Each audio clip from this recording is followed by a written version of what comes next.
Welcome to Inspiration and Transformation from the Banks of the Ganga with Sadhvi Bhagawati Saraswati, an American sannyasi living at the Parmarth Niketan ashram in Rishikesh, India.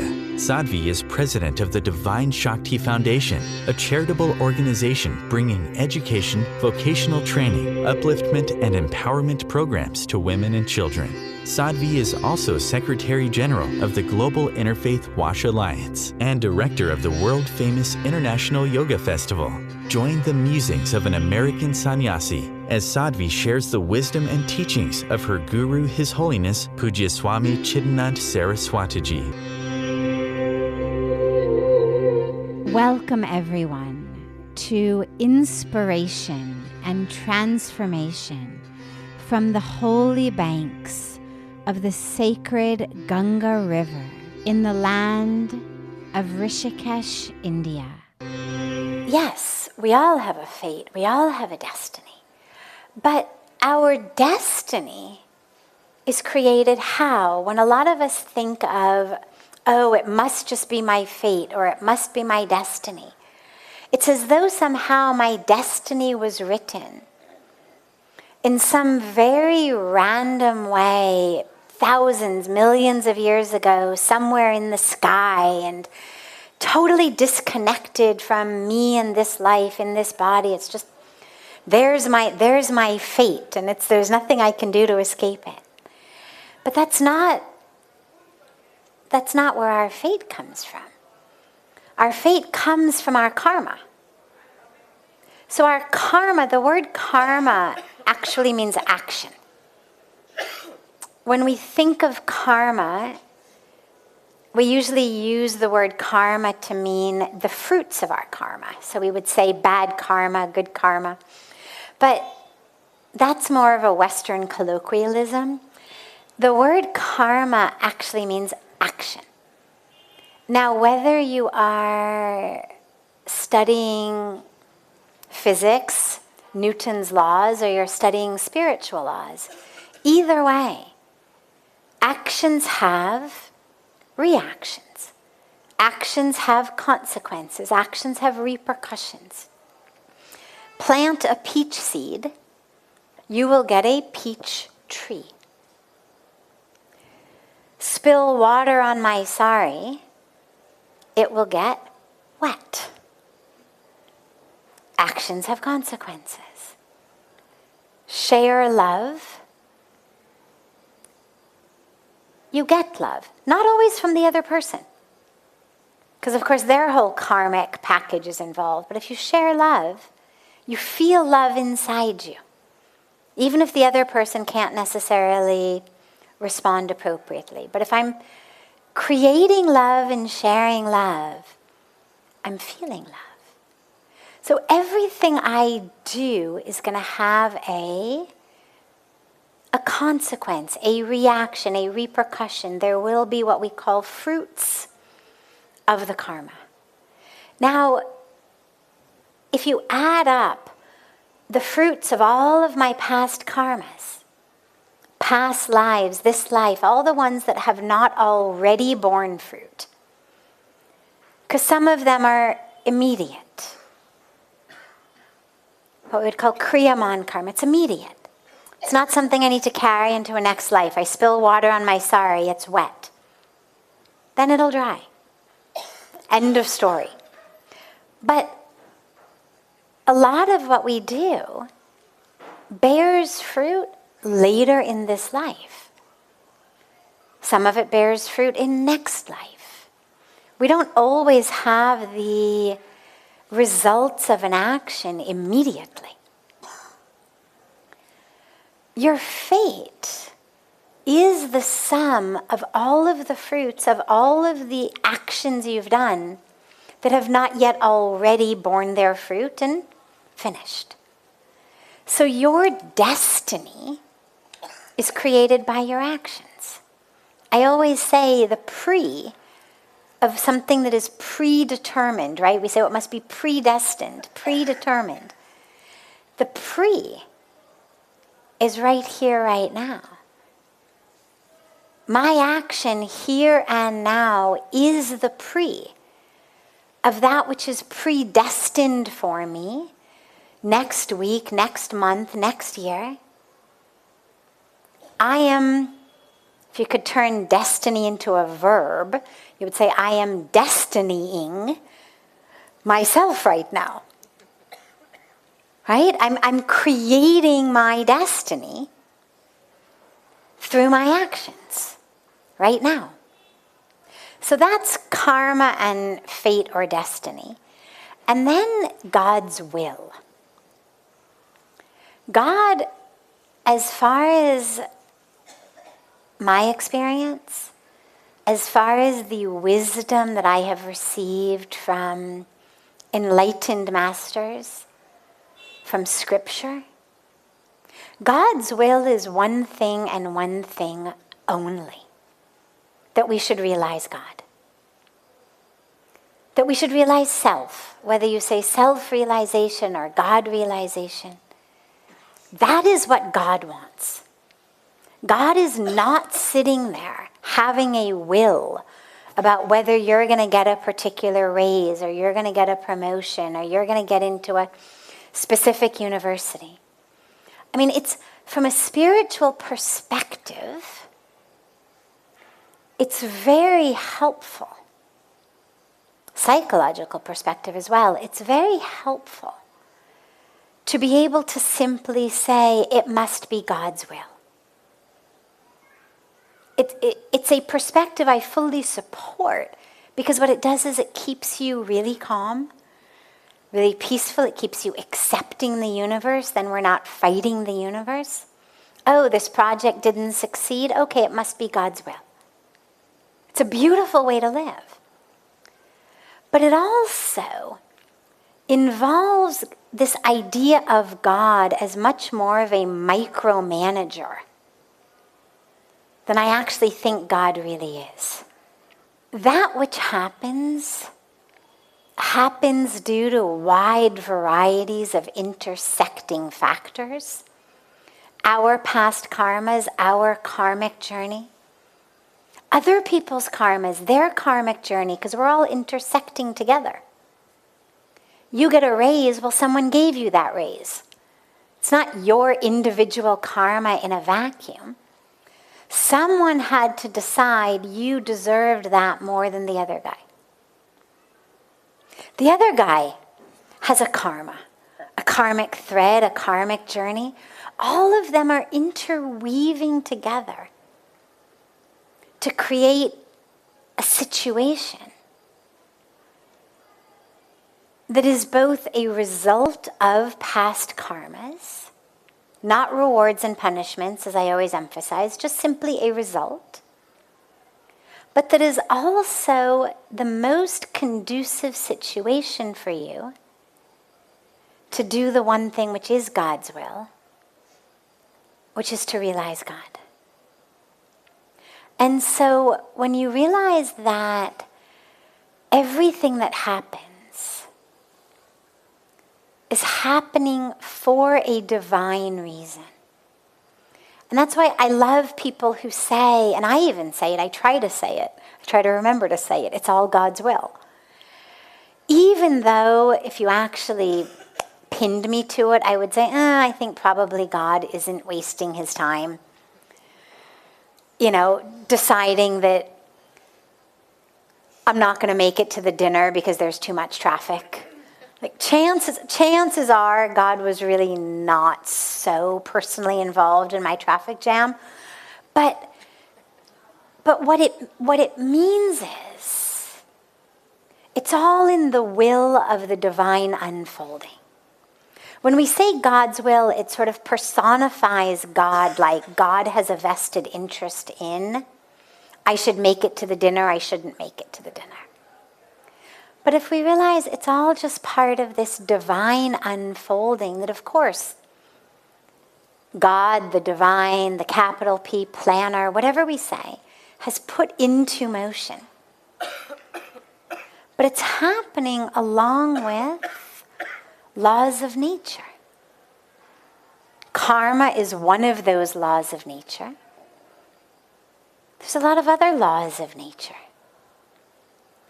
And all of our unfolding, it's like my favorite example of this is gravity. Gravity is a law of nature. If I walk to the top of a building and I step off it, and it's a tall building, well, regardless of how high it is, I'm going to fall. If it's a tall building, I'm going to splat on the ground. Now, was that my fate or destiny? Was it written thousands and thousands of years ago that I was going to die by falling off a building? I don't know. Not in my mind. In my mind, that's a result of karma. I've done an action, which is I walked off a building. Maybe I did an action before that. Maybe I got really drunk. Or I took a lot of drugs that led me to believe that I could fly. Or that led me to think that the building was just right there off the ground. And hence I stepped off it. But when I did that, it brought me right into an intersection with a law of nature. And that law of nature is gravity. Now you say, was it my destiny to die? Well, it became my destiny to die when I did the karma of stepping off the building. Or when I did the collective karmas of getting drunk, taking drugs, going to the top of the building, believing what my drug-induced mind told me about the height of the building. Those sequential karmas created a fate that when they intersected with gravity, a law that was put into place with creation, I was going to die. Now, do you say, was it God's will that she should die? Well, no, God just put this law of gravity into place. Was it God's will that I should go against everything I had learned about maintaining presence of mind?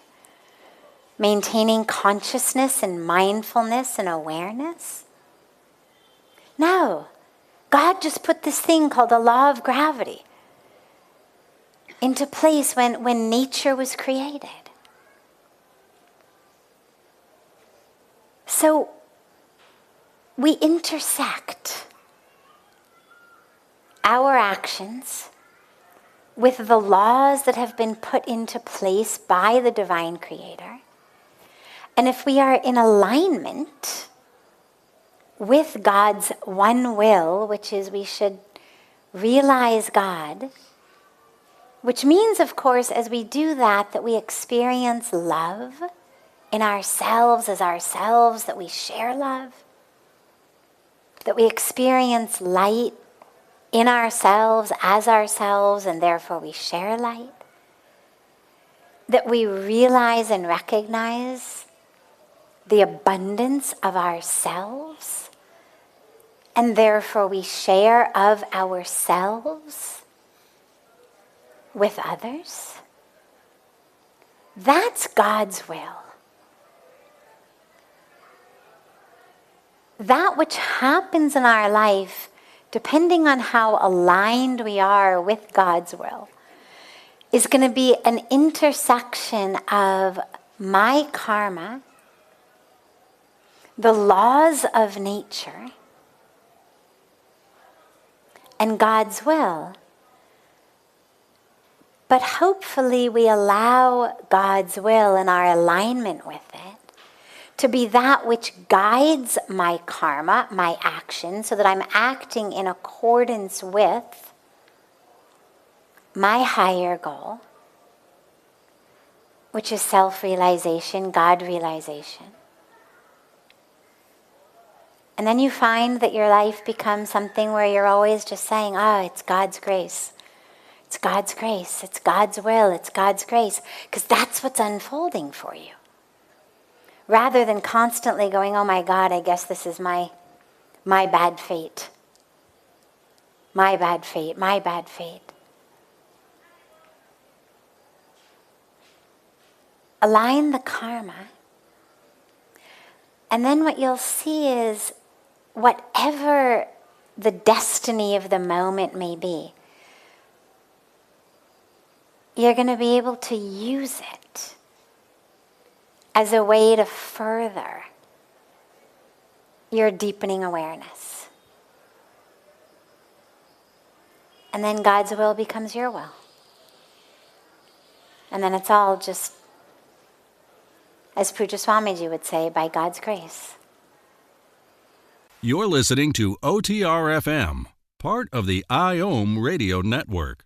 Being a radio host on IOM FM allows you to build your show on a rich platform with the power of the internet to fulfill your outreach goals and connect with a very specialized and global online audience, unlimited by time and distance. Om Times Radio will provide you with web relevance, a recognizable conscious brand, and with the standard of excellence that has accompanied every single Circle of Hearts Radio is a sanctuary on the airwaves.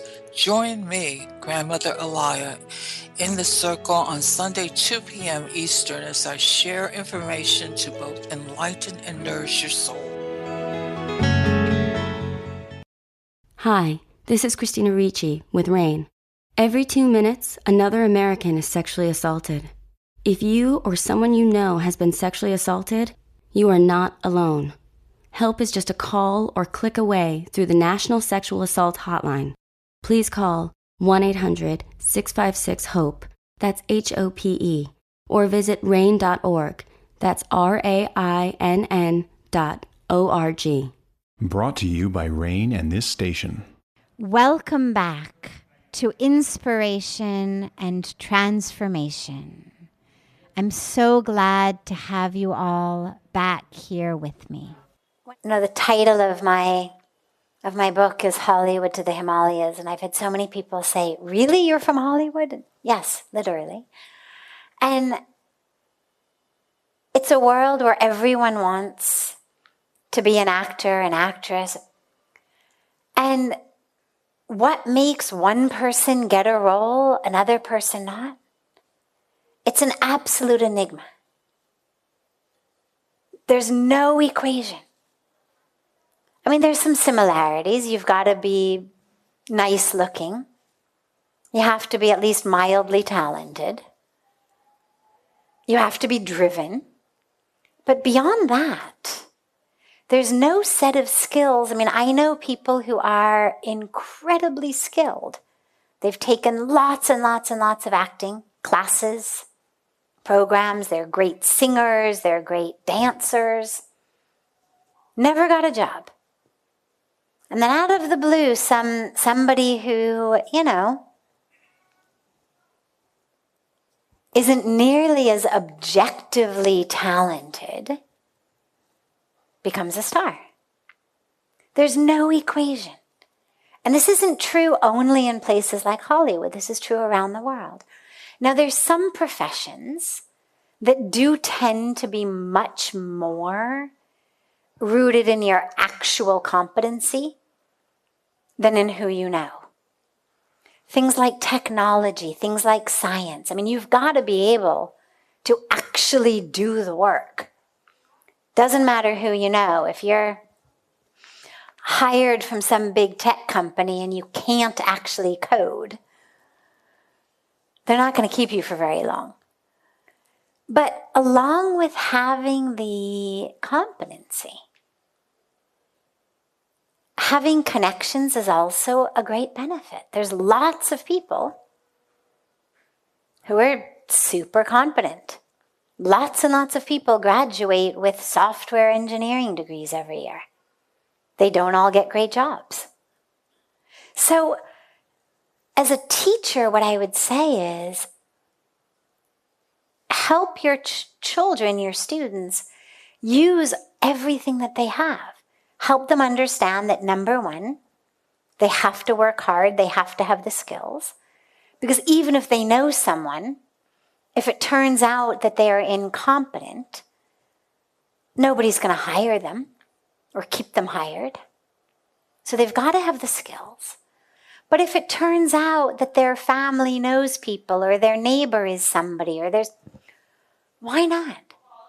A lot of times I'll hear people say, well, I don't want to use a connection. To get this, I only want to do it on merit. And to me, even if there is a connection, if there's not merit, they're not going to hire you. You're not going to actually succeed on connection alone. You have to have the ability to do whatever it is that you've been put in the role to do in order to succeed. But if it turns out that you happen to know the right people, or you could meet the right people, or you could make a connection, you could network, why not? It's yet another skill. If going to a conference and spending time meeting people in the field that you're interested in, networking, why not? So I would, as an educator, I would help them do both. Help them understand that no, mommy's or daddy's friends are not going to actually be able to make them succeed throughout their life. They may be able to open a door. They may get them an interview where otherwise they wouldn't get them an interview. They may get them a low-level starting position where otherwise they wouldn't get that. But they're not going to carry them to a position of success. And in the same way, to deny meeting people who could help you also doesn't make any sense. That's also a skill. That's also a tool. So encourage them to do both. You know, being the type of person who people want to work with is in and of itself a skill, you could call it. Right? I mean, nobody puts it on their resume. But if through networking, let's say I'm an employer and I've got a job opening and there's 100 resumes on my desk, all of which look good. Like every person who has submitted a resume has got the skills, because otherwise the people who gave me the resumes have cleared away all the people who don't have the skills. The ones now on my desk are people with the skills. But then I find myself at a conference, and over a cup of tea, I'm talking to someone who it turns out also has the skills. And I'm really enjoying the conversation. And this person really strikes me as someone who is enthusiastic, sincere. They're funny, they make me laugh. Turns out we have a lot in common. Why am I going to go back and waste my time going through 100 resumes? I'm going to hire this person on the spot. So help them understand that both are skills. The skills they get in a classroom and skills of how to get along. You know, it's the drama of this world of Maya. You know, we all have to play our role. And so if a piece of your role is to have a certain profession or to go in a certain way, play that role. Play it fully. Nothing wrong with that. And that's why, you know, as an educator, you could also help them. A lot of kids get really nervous. They don't know how to talk to adults. They're told and taught from childhood that children are meant to be seen, not heard. You know, shut up until I speak to you. So you put them in a job interview and they freeze. They mumble. A great skill to give them. Run mock interviews, run mock communications. Interview each of them in front of the class. Get them developing communication skills as well. Because that'll really, really help them in life. This is OTR-FM, part of the IOM radio network. Om Times Magazine is one of the leading online content providers of positivity, wellness, and personal empowerment. A philanthropic organization Their net proceeds are funneled to support worldwide charity initiatives via Humanity Healing International. Through their commitment to creating community and providing conscious content, they aspire to uplift humanity on a global scale. Om Times, co-creating a more conscious lifestyle. Do you have time to read that inspiring book or that blog post you've been meaning to get to? In your busy world, how do you improve yourself and keep your life going? I'm Lisa Kay, and my Between Heaven and Earth radio show can transform your life just by listening. Be uplifted with inspiring topics, positive stories, and ideas that really work. Between Heaven and Earth radio is conscious living for your soul, every Wednesday at 4 p.m. Eastern Time.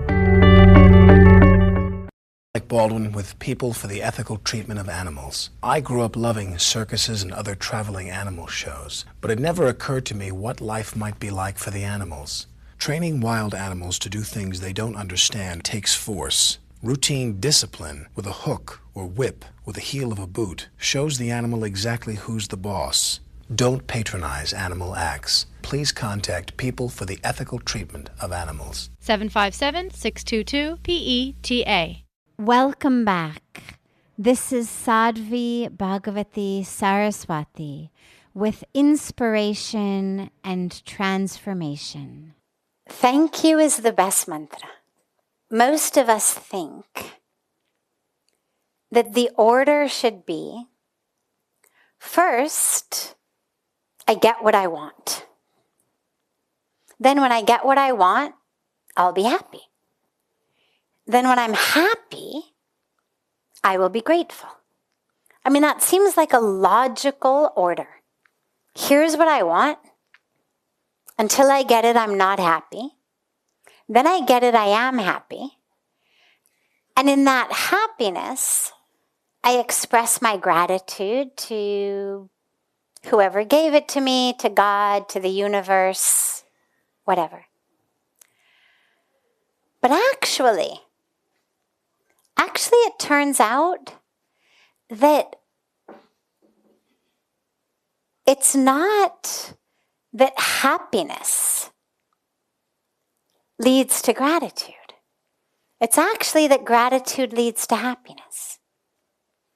And it's not that getting what we want leads to happiness. We know that. We know that. I mean, how many times in life, right? There's that great story of the villager who, what did he have? He had a cow. Forget the first part of the story, but join me in the middle of the story where he gets this horse. Out of the blue, this beautiful horse shows up. Something very bad had happened to him before then, and people had said, oh my God, you've lost so much, and you poor thing. And he said, we'll see. Then he gets this horse, and everybody says, oh wow, you're so blessed. You've got this beautiful, beautiful horse. And he says, we'll see. And one day his son is riding the horse. The son falls off and breaks his leg. And everybody says, my God, your beloved son, your one and only son, broke his leg. My God, you poor thing. And he says, we'll see.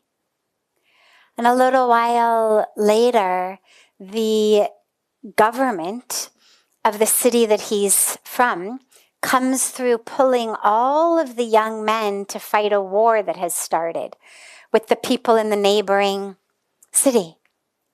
But his son is laid up with his leg in a cast. And so his son doesn't get taken off to fight in the war. And everybody says, wow, what a blessing. Your son got saved. Of course, he says, we'll see. Right? So we all know the situation of getting what we think we wanted, only to discover that actually it wasn't nearly the blessing that we thought.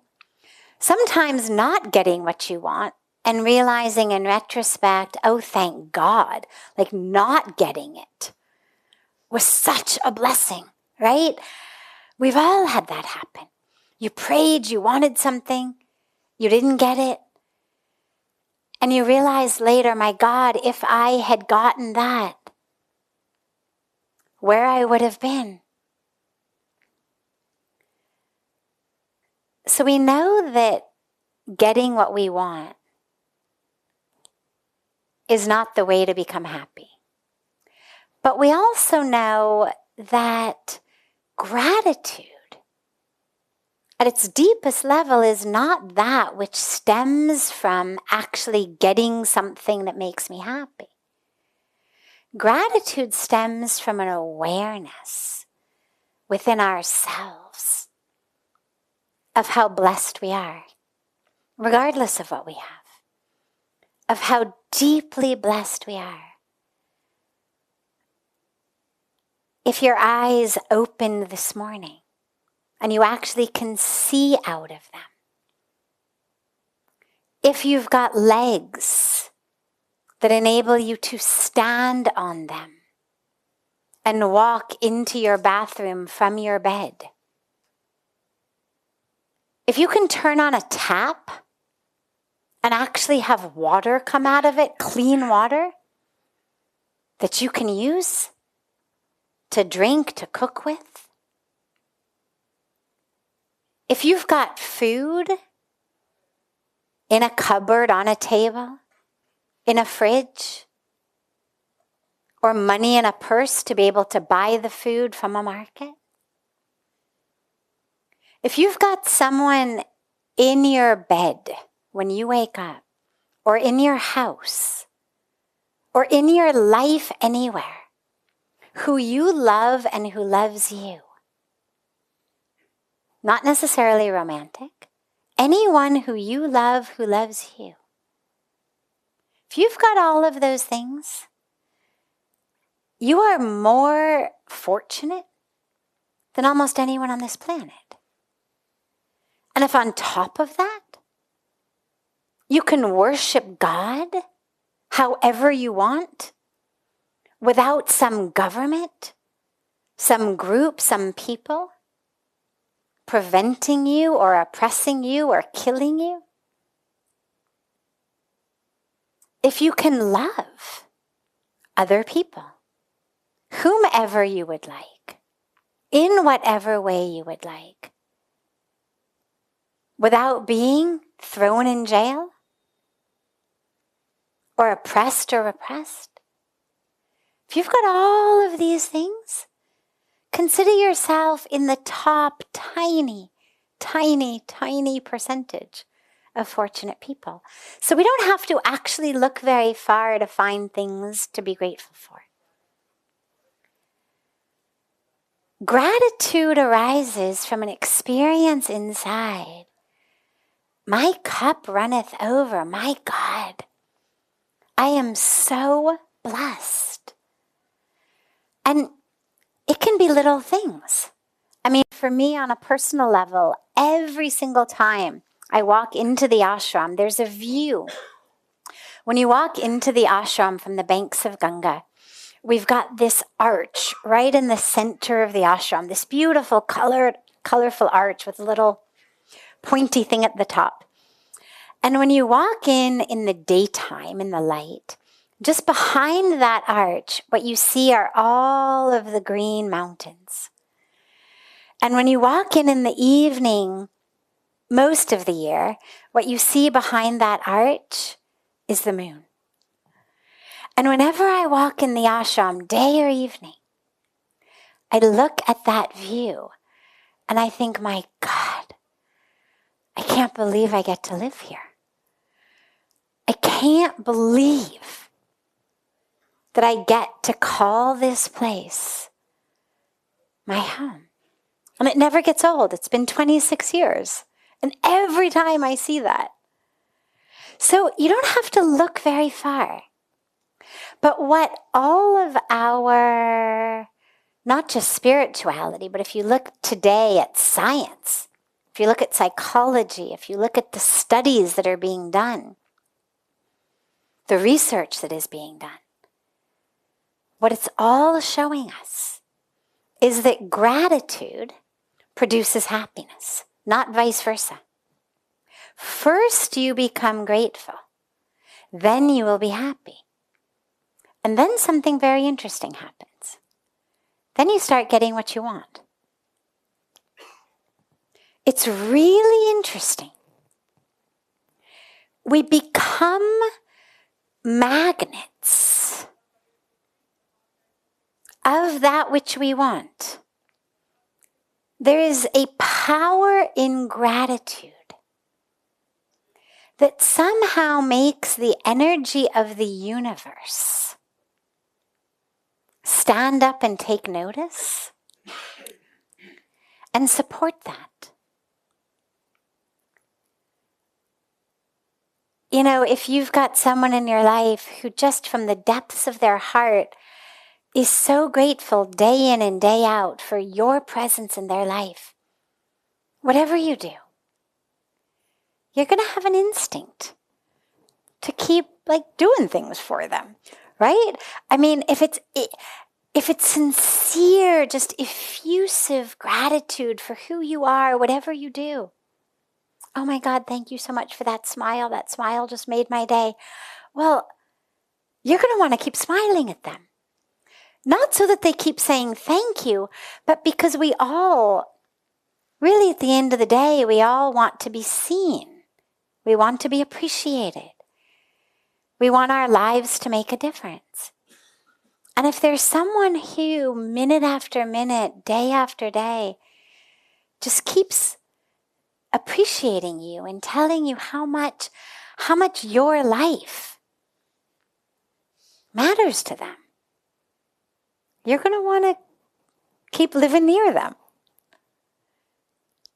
And I think in the same way, the universe,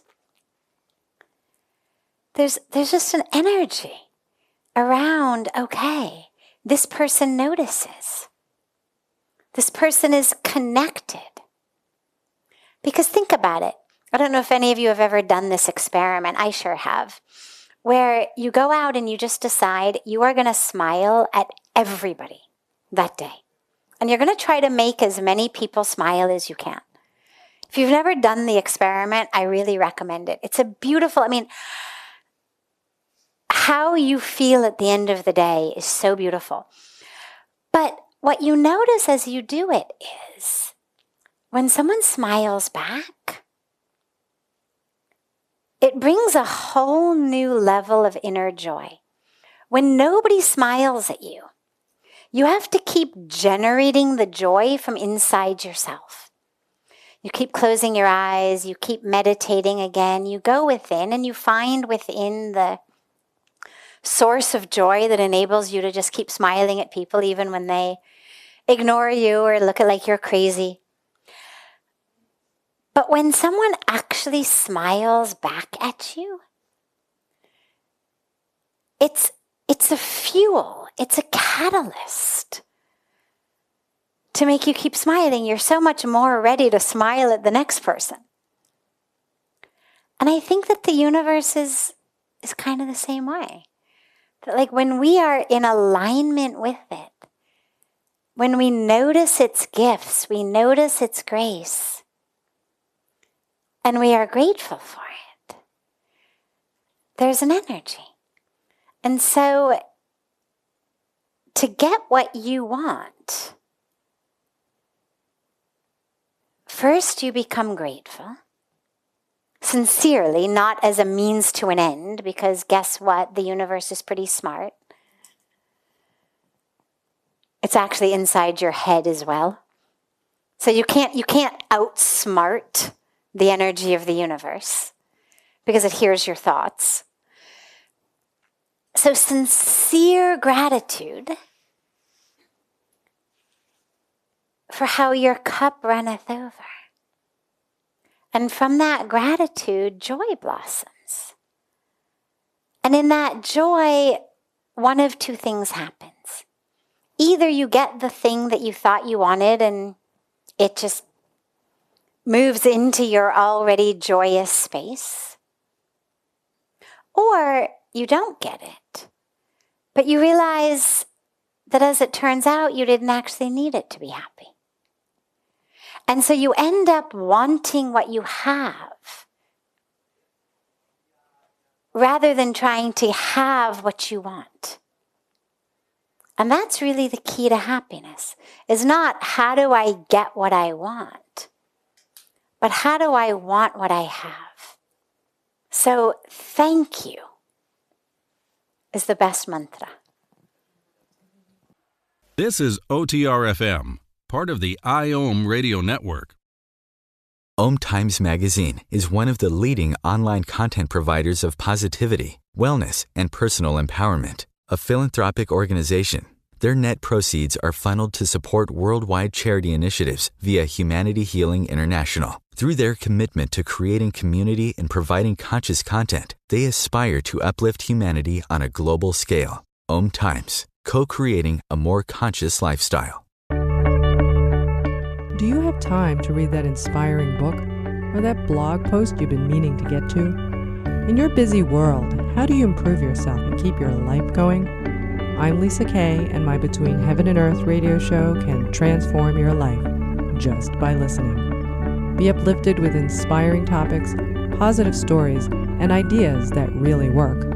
Between Heaven and Earth radio is conscious living for your soul, every Wednesday at 4 p.m. Eastern Time. Like Baldwin with People for the Ethical Treatment of Animals. I grew up loving circuses and other traveling animal shows, but it never occurred to me what life might be like for the animals. Training wild animals to do things they don't understand takes force. Routine discipline with a hook or whip with the heel of a boot shows the animal exactly who's the boss. Don't patronize animal acts. Please contact People for the Ethical Treatment of Animals. 757-622-PETA. Welcome back.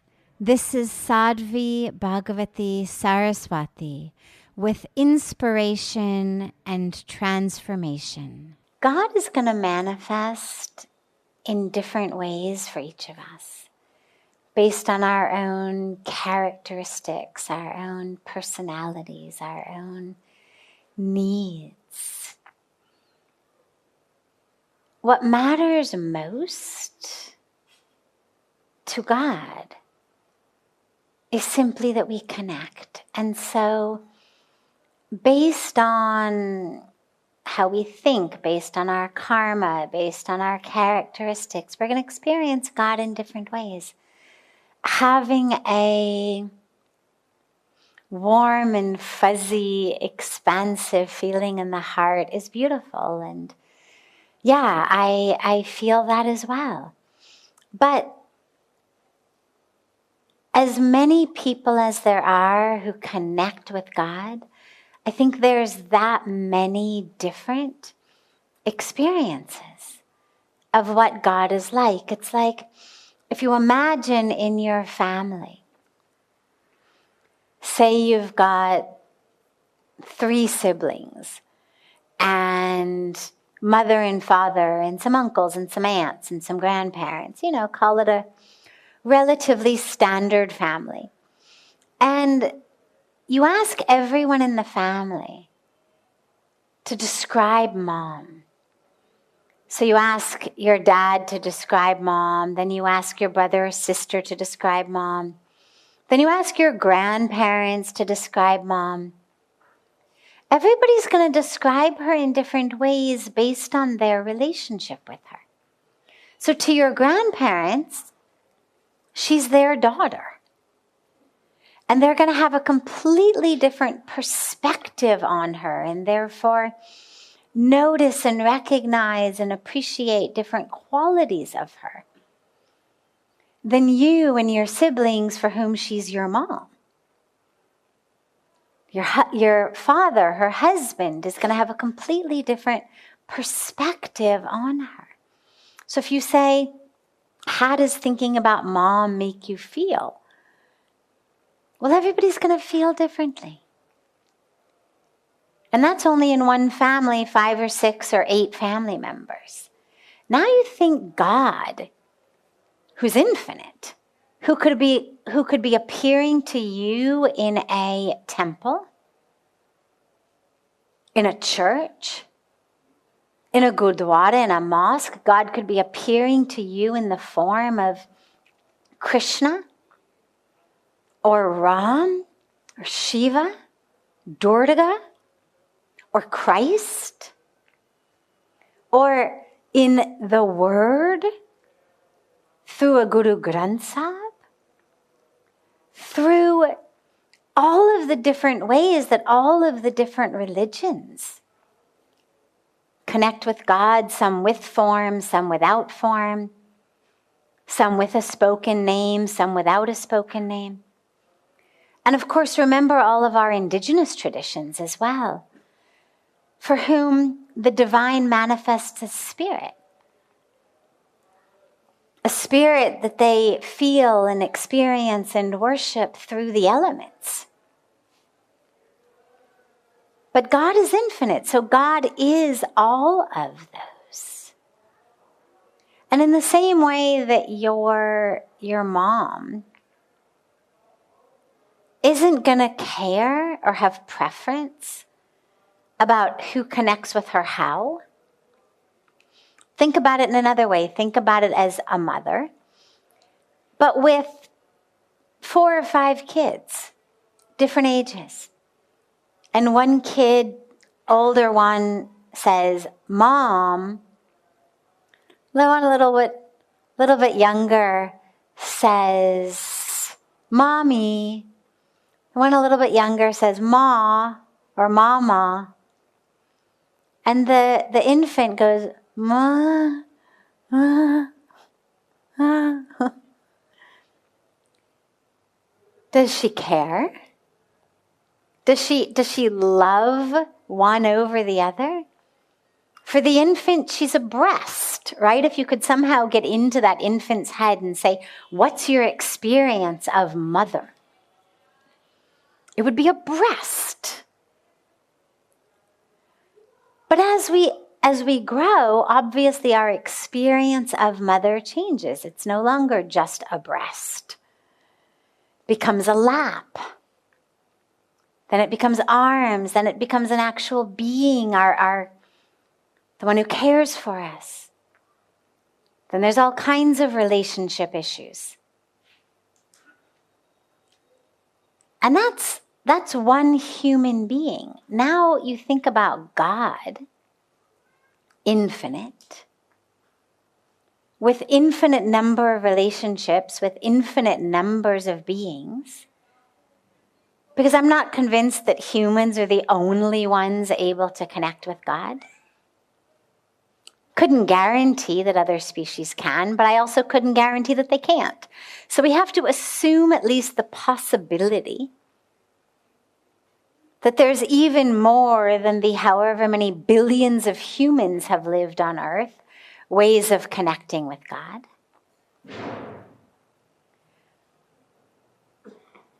But God doesn't seem to have a preference.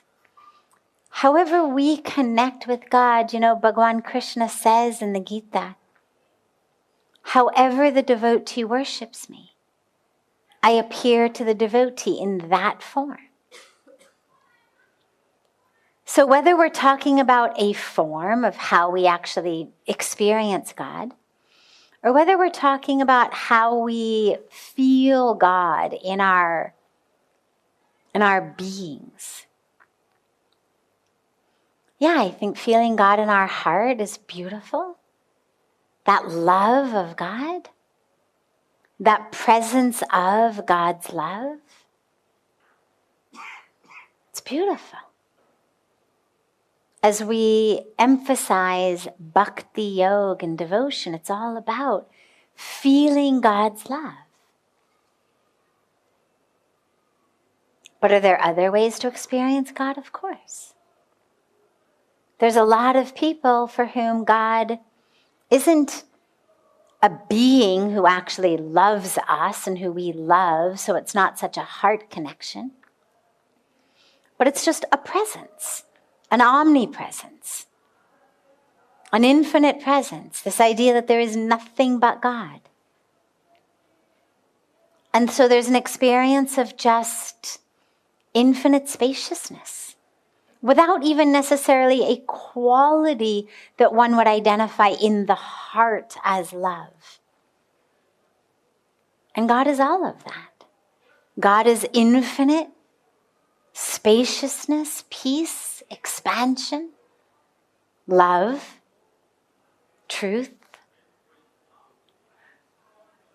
The mother, the father, the friend, as we chant in our mantras, you are everything. So however you connect to the divine, it's beautiful and it's correct. Ramakrishna Paramhans, one of the greatest mystics, seers, sages, beings ever, did a personal experiment where he literally wanted to see whether he could, for him, he experienced God as the mother goddess, as Kali. But then he thought, well, she's infinite. Can I experience her through all these other traditions? And so he actually went out and he spent quite a bit of time worshiping God as a Christian, worshiping God as a Muslim, worshiping God, I forget all of the different religions he did, but he chose several different religions and really went into their practices, their name, their language, like how they worship. And at the end of all of them, he was in the same place, one, with his divine mother. And it was a beautiful experience for us through him to realize that for one who's so deeply connected to a particular aspect, a particular form, you could say, of the divine, Kalima, that he was equally able to access her through worshiping Jesus Christ. And that it didn't matter which way he went in, but he got to the exact same place every time. So however you experience God, don't worry. It's all exactly right. It's all exactly perfect. The only thing that we always should try is, can I experience God more? More in terms of frequency, because most of us tend to experience God when we're really trying, in our meditation, in our prayers.